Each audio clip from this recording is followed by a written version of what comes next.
Hello and welcome to another episode of the Edufuturists podcast. It's just the two of us today. Just the two of us. I could be whoever it is, because not Guy Barlow, but I could be somebody else, couldn't I? Who sung Just the Two of Us? Right, Will Smith?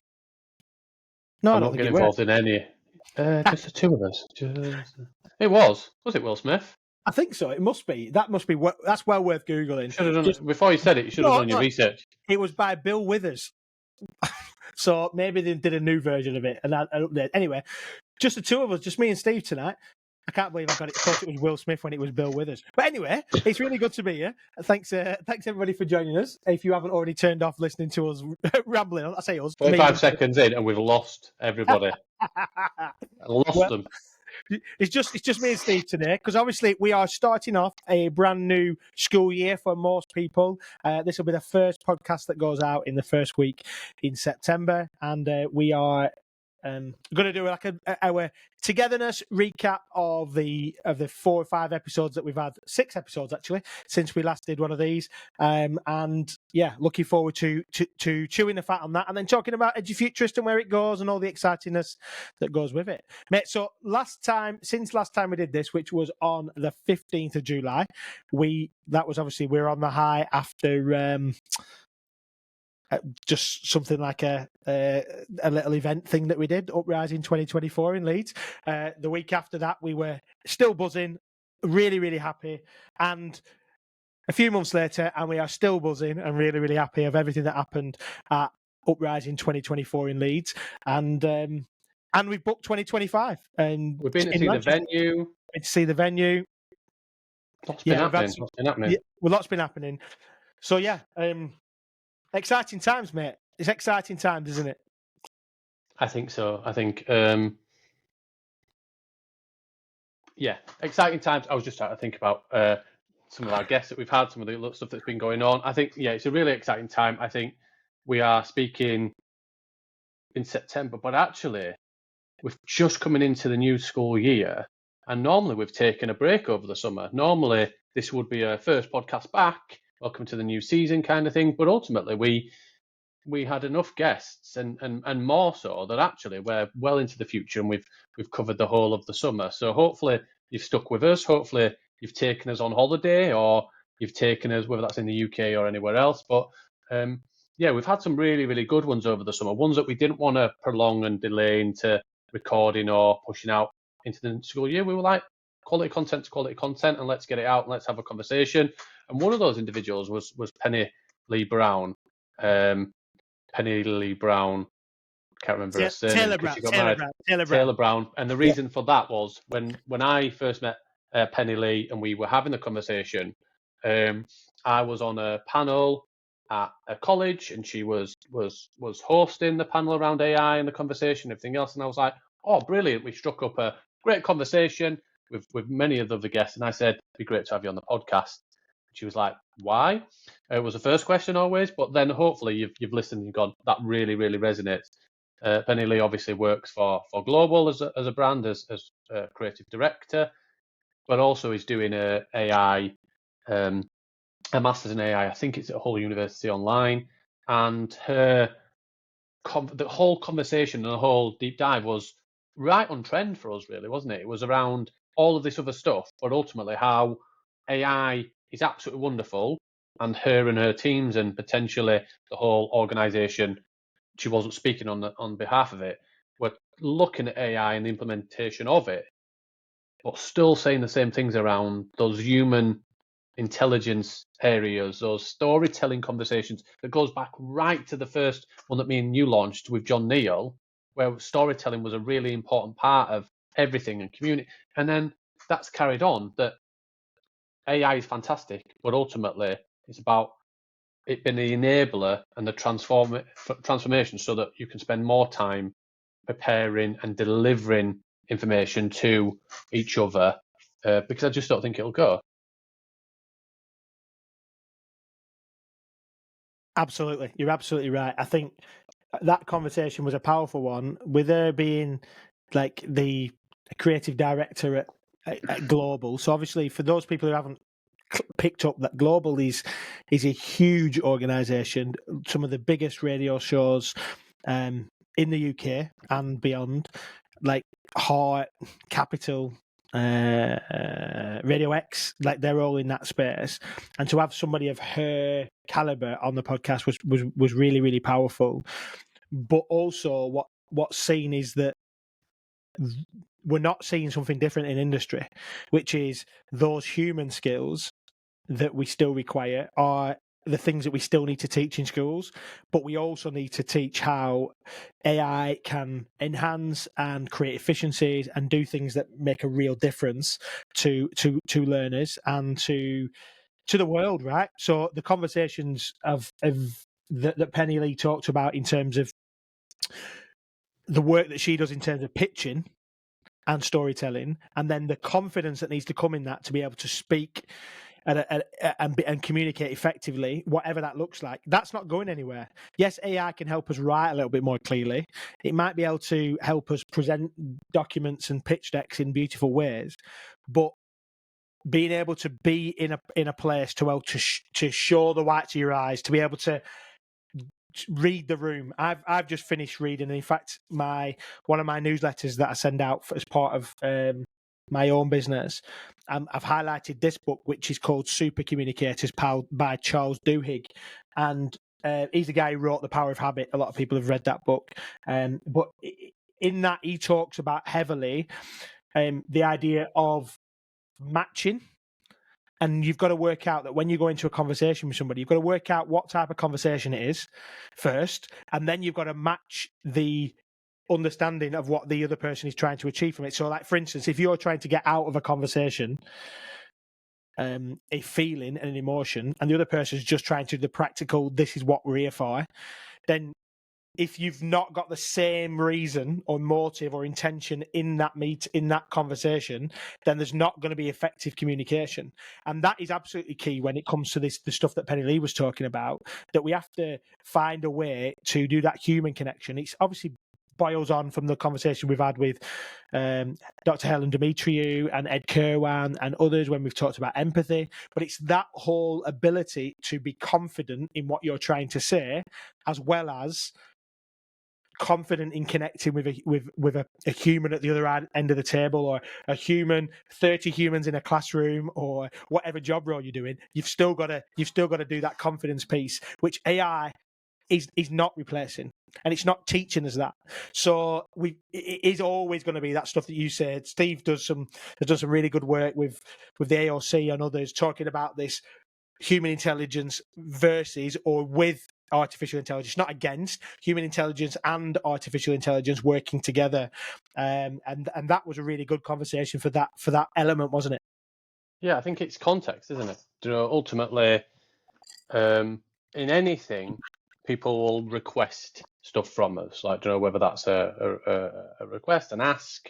Can you do this? Could you do this? Or from a business point of view, we will pay you to do this. But it's an understanding of context of ultimately, what do they actually want? What do they need? Which is different. It's not about just putting the information in. Ultimately, based on your knowledge and your experience, is it any different? And would you do anything different based on what the request is? Having that conversation, then say, I think this, but what about, have you considered this? It's those conversations of applying, iterating, and developing the context, and then delivering the information back that really wins hearts and minds for whatever the conversation is.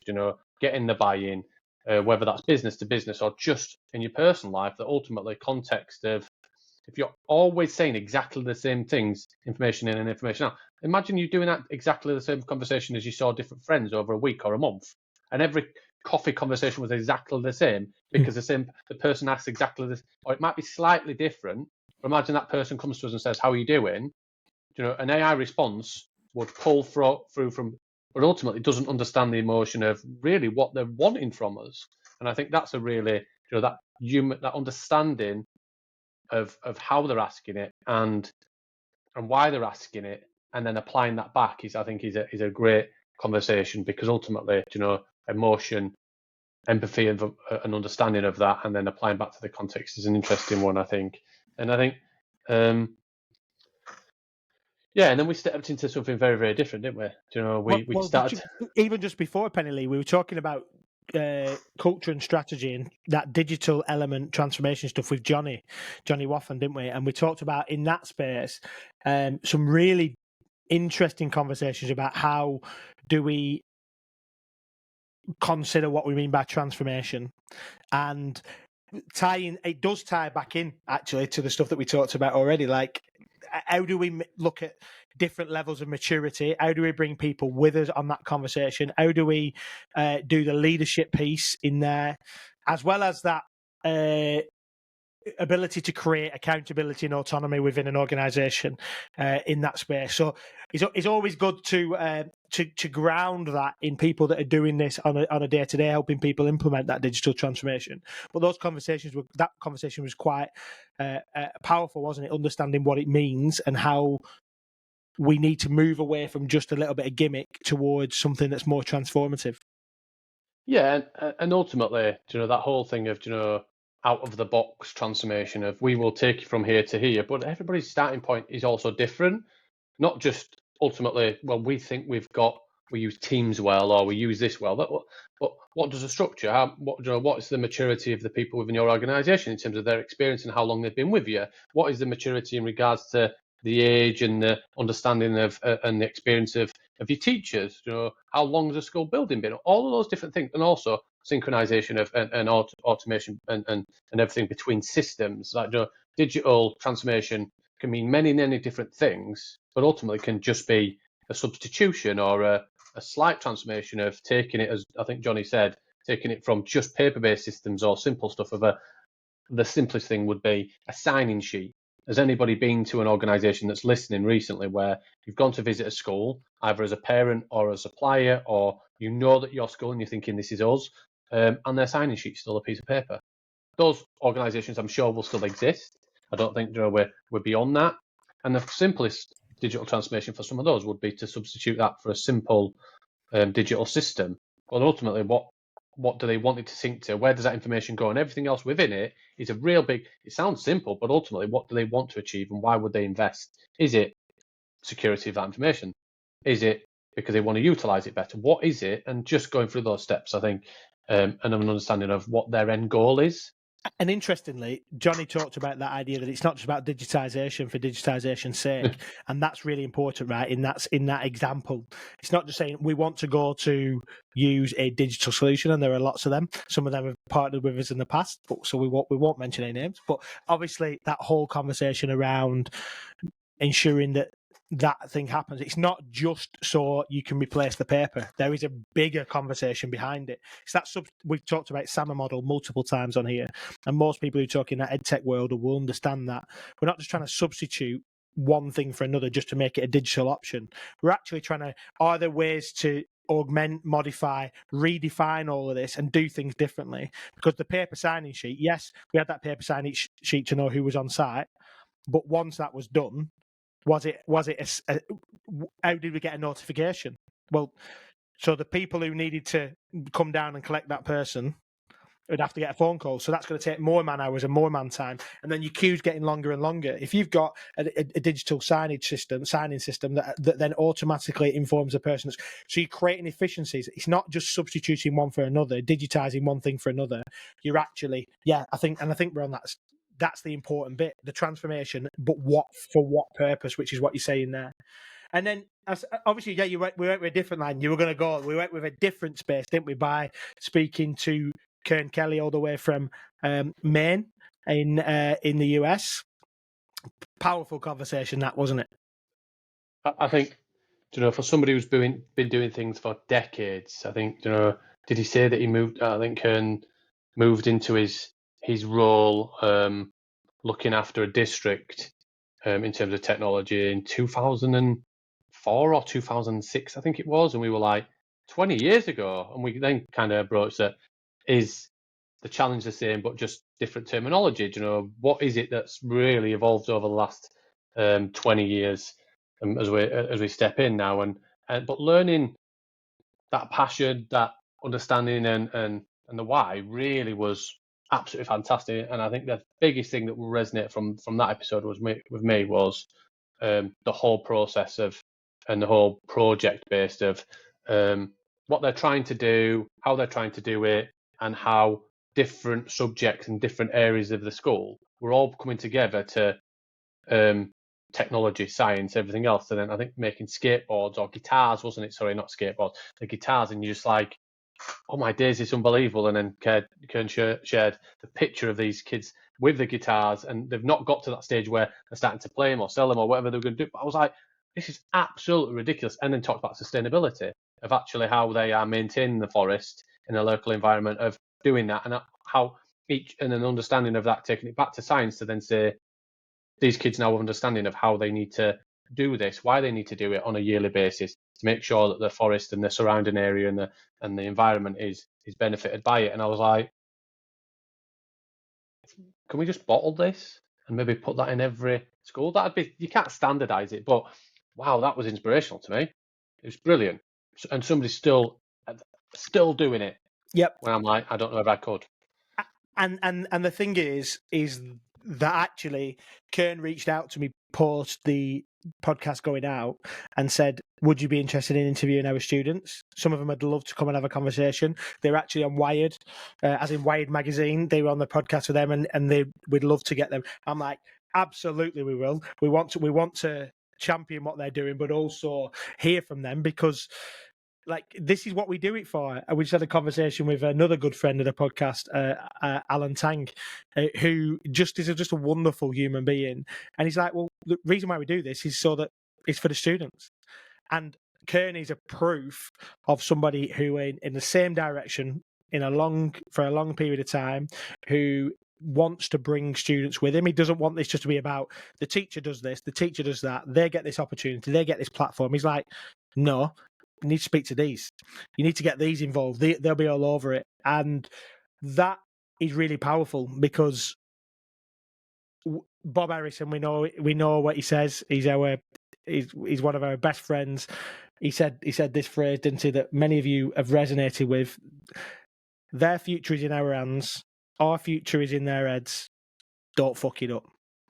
And when he said that on stage at Uprising 2023, the people just went wild, because he's lived that for as long as he has. But Kern and many of the people that we've had on the podcast, but many of the people that are part of the Edufuturist Wolfpack community as well, that are just are passionate about, don't fuck it up for our kids. Like, these kids, we get one shot. I'm not going to start singing Eminem, because I don't want another example of a pop star that what somebody thinks that they are on this podcast. Are you saying you think? Do you say no, you think you are an Eminem? Mate, I didn't do what you did. Just go back to that. No, you rewind. I did not say I'm Eminem. I never said that I was Gary Barlow, but we'll just make it up and we'll put it on LinkedIn. You did. Ben thinks he is an Eminem and looks like Eminem. Everybody's heard this first. I'm going to post it all over social media. Yeah, I know what you're thinking here. He looks like the guy from the M&M's advert. I know what you're saying there with that big round. His head looks like an M&M's. T-shirt, mate. It's a new one. I think they got rid of that colour. It had too many E numbers, but yeah. Yeah, but it was a good conversation, right? And he was about bringing the people in and bringing the young people with us, and that's what really matters. Just trying to think and also a lot of the conversation around student leadership. You know, these people speaking on different stages at different events, and how he has to have honest conversations with these young people to then say, I'd love to take you, and we'd love to do all this other stuff that we're doing, but you haven't demonstrated that we can take you out in the school context. So until you can do that, and I was like, just an honest conversation that you'd probably have with everybody, and we treat children very different. You weren't selected this time, but just being honest with them to say, I don't think you're in the right space right now, and there's still an opportunity. But some of those conversations and how they then go around and support other schools to kind of raise the bar and pass it forward. They talked about that they were in a new school building and they had some investment pre-COVID, and then some of the COVID money had helped elevate and raise up what they were doing, but how they then give this back in terms of some of the investments, some technology. And I was like, brilliant, because this is what we need. We talk about all the time. We don't need compliant children that are just seen as vessels that we fill up. We're trying to inspire these people to be tenacious, to be impatient, to be leaders now and of the future, because they need to be. They don't want to be just told what to do or who's going to lead us and do the right things and really transform things in the future, well beyond me and Ben. Who's going to do that if we're not creating leaders at every level and every age? Yeah, and that isn't. You will be. I love what you said there. It's not about just creating leaders of the future. It absolutely isn't. It's now. Like it's absolutely now. And our good friend, the late great David Price, talked about that exact same thing. He talked about Greta Thunberg. He talked about Avi Schiffman. He talked about multiple people that are changing the world as youngsters. Let's not just think that we have to prepare them for that. Nah, let's get them in now, get them in that conversation. So, yeah, bang on. And you look at it and you go, and it still amazes where we go, this person's 16 and has won an Olympic medal. Well, why not? Like, ultimately, if they're top of it, go for it. And one thing, just to shout, completely irrelevant. Ben, you've probably seen it. The thing that I loved about the Olympics was the picture of the GB skateboarding team. I knew you were going to say it. Class. The teenagers and then the 50-year-old man who was absolutely living his best life and just going, you know what, he'd won like 8 X Games previously and everything else, and then you've got all that, and then you've got these rock climbers. I was just like, this is what it's about. Like, ultimately, who says, when you get older, when you get above 40, they go, age is just a number. But we don't say that to children, do we? We don't say to people, your age is just a number. But we say that to 40-year-olds. And as you get older, why do we do that? It's very interesting. Very interesting. And maybe Steve, as you're chatting now, I'm thinking to myself, we probably don't do enough stuff with students when we're talking about the future education stuff. Actually, some of these events that we're talking about, some of these community stuff, how do we listen to students more? And if you remember, I say many years ago, a few years ago, we got some schools on. We got them schools on from Leo Academy Trust. We got some from Matthew Moss. We got some others. And we had some conversation with him about the future education. Perhaps it's just reminded us again. But that's what's good about we're having a live conversation here. We've not got it all together. And we're having that conversation that the future education, the future of the future of our world and government is going to require us to bring our young people with us.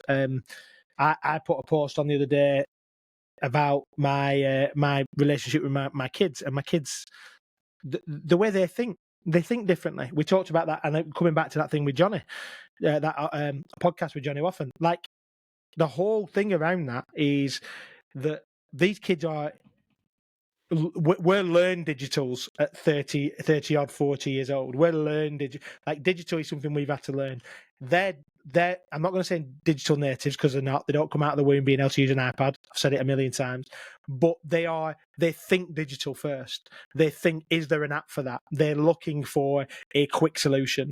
And that's only going to get bigger and better. Surely they're the people. I regularly get my kids to go and say, just have a look, see if there's something that can do this, and they find it. They will find it. They'll find a YouTube video.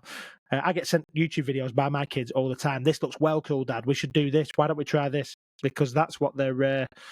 That's where I think you one today, actually. Check that one out. A YouTube video. Well, an Instagram reel. Check it out, Ben, if you haven't. Is it a good one? Oh, the dance thing. Yeah, I'm not doing any dad dancing, mate. You can. When we perform this, because we will do it the next uprising, straight away people will recognise which one of the characters Ben is and which one of I is. I don't know. That's 100% going to be recognised. I'm not entirely sure what I'm comfortable with this. You've put this out in public that we are going to be doing it. You've inspired us, Ben. We're going to do it, but maybe it's Celine Dion. Who knows? But yeah, Celine Dion. So, but yeah, we've had a couple more in the conversation as well, and this one blew me socks off, like they always do. Every time I come out of a podcast, I go, "Blimey neck, I've learned some stuff here. I've picked up some stuff." And that conversation with David Cameron, the real David Cameron, not that David Cameron, the real David Cameron, was just. His podcast was called A Conspiracy Against Thinking. And I thought that is, he mentioned that phrase as he was talking, that we've created a education system which is a conspiracy against thinking, where young people aren't encouraged to think, aren't encouraged to be creative and curious. They are just drilled. And he told some cracking stories, didn't he, about that whole idea around things that he's been working on for 40 plus years in this space. I think so. I think his journey, his understanding, his knowledge that he brought to the podcast was, we were going, what? Oh, that's brilliant. And like, the application of it to the conversation that we were having. And I think, we've talked about, that whole thing of need for an holistic learner. But it's not something that's been just come up recently, and it's that whole thing of, in the England now, we've got Skills England that's been developed and what that looks like, and potentially will that actually have an impact, as some people say. But just going back to that whole thing of, his journey, but also then the whole thing about in terms of learning and experience and how we learn from failures in education, and kind of the essay that we then produced was around just a simple link to Matthew Sayed in terms of that, is education treated the same way as the medical profession, where really when something isn't going right, we just pretend or we hide it. We don't really have the conversation about how it can be changed. What we do is we don't really celebrate when, like the airline industry, if you've read Black Box Thinking from Matthew Sayed, when it goes down and a plane goes down, there's a black box there to really review what's happened. Is it the pilot's fault, or is it the fact that he's been flying for 3 days straight? Is it the teacher's fault? As many people say, when the students don't get an exam result or when something happens, or is it the fact that the system's shackled so that they haven't got enough time to spend with these young people and they're being focused on the wrong things and everything else? And I think that was a real good conversation of, really, Joe, why do we not constantly review and look at the education system? And then we applied that to the context of social work. And I know David had spent some time in terms of the education services and the student services, or the child services areas across Scotland as well. So really diverse background and real true understanding, and also love to swear and love to be funny, which I just, without even trying, just made me laugh on a regular basis with some of the stuff, where you're just like, love to be having a conversation and a coffee with him. He just told stories, right? And we talked about storytelling multiple times on this podcast already, and multiple times on every podcast episode. And he just told stories, and he had story after story after story. And one of the things that really stood out for me was this, where he talked about, well, two things really. One was about the outcome focused education that we need to move away from, and that he's been pushing for a long time, and it resonated with us. It certainly resonated with. If anybody's listened to this podcast more than once, you'll know that I bang on about high stakes exams being unfair, and I'm not the only one. Steve does, Dan used to do as well. That whole conversation about outcomes based assessment, education, and or as in not just outcome. He was talking about particular types of outcomes being the only outcome that mattered. And then he talked about risk.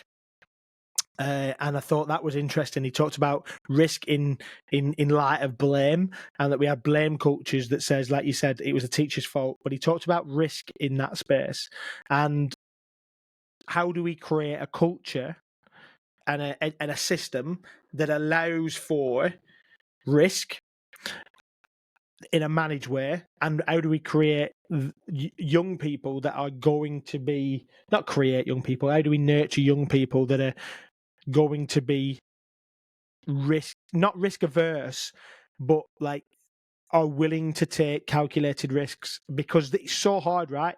Because we wrap everybody in cotton wool, and I understand why. We live in a world where there are lots of nefarious settings and nefarious things that can affect children, but let's call a spade a spade. And Joe Rogan talks about this quite a lot. Actually, in history, we are probably at the safest time in history. And I might say, well, it feels a bit strange considering what the UK has gone through and the world's going through in terms of wars that's happening and others. But in comparison to what has happened historically, the amount of wars that have been, the risk to people's lives, the medication, all the things that go with it, there's way less risk now than there has ever been in recorded history. And yet or less danger anyway. I'm waffling, but what I'm trying to say here is that we want to protect our young people and safeguard. But then how do we then in the same way allow that curiosity, allow that place of, I don't know, what we're saying, like that place of digging into the rabbit hole, diving deep into that space. Yeah, and it's an interesting one because based on the outcomes and saying we base it on grades and everything else, we also celebrate those people that are successful, but we then create this whole risk-averse culture in our young people because we tell them that if they don't get that, it'll ruin your life. You've got to study hard because if you don't get these, life could be really impactful and impacted by it. And then these people go on and are constantly needing validation and feedback of how they're performing. And I'm not saying that's necessarily a bad thing, but it's because it's been learnt by the fact that we can't fail. Because if we get to that point and we fail, then we're failures. It's over. Well, life doesn't work like that, I don't think. And even in the criminal culture, you know, they might tell you that's the case, but it isn't.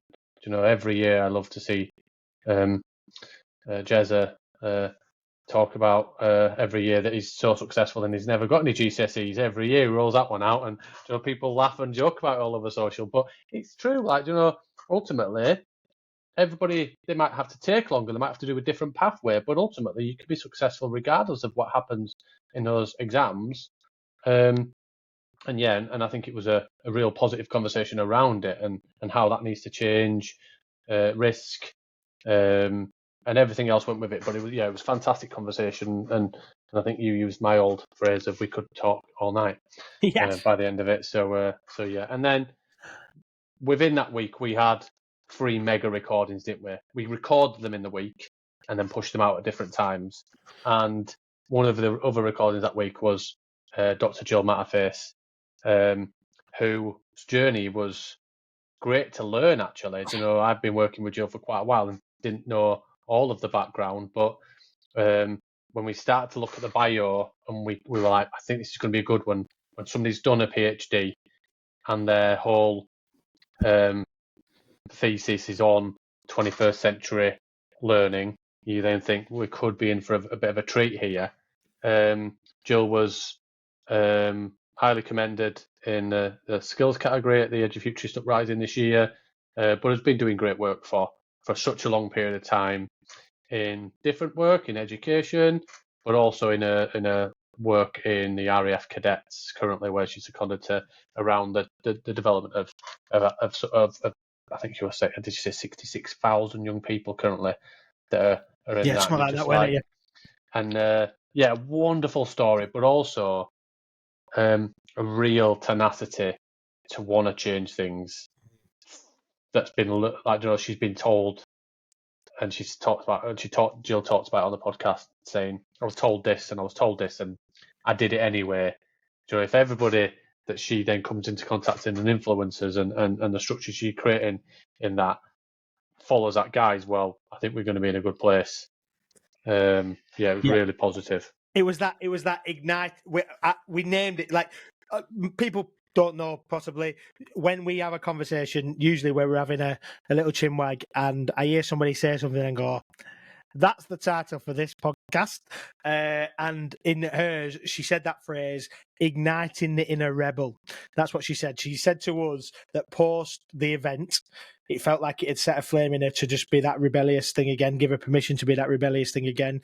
I think the whole conversation that she had or was having in about the work that they're doing in the RAF, and like even with like level 2 qualifications in space, and we talked about that. I know that was so exciting to think, well, not everybody wants to be an astronaut. No, you idiot. Like, there are so many options that go with it, but because we are living in such a narrow way, we think that the only way you can do that is then do that. It's the way of thinking, and she talked about that inner rebel.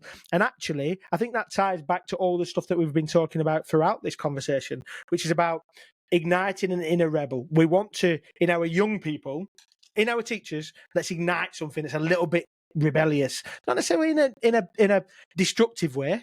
We're talking about we want to be rebellious to say what we've seen and what we've had has done something, has been amazing. We're the civilized system that has been the standard for so many systems all around the world in the UK, from the UK. Like the British educational system, is stood up as a pillar and a bastion of education. However, that does not mean it is going to work forever.